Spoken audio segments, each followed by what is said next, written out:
I'm Zoe, your AI host at AI Pro Photography. Let's talk about turning an unsearchable photo library into one you can query in seconds.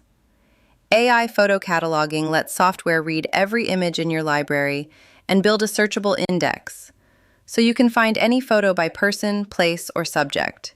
It's the first step in taming a big collection. So how does AI Photo Cataloging actually work? A catalog is a database about your photos, not the photos themselves. The old way knew only the date and the camera.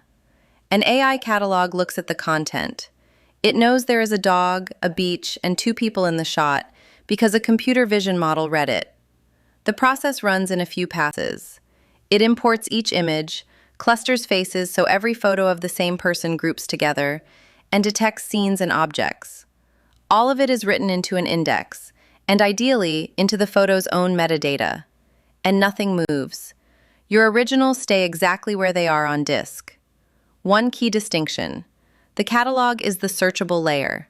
Your folders are the physical home.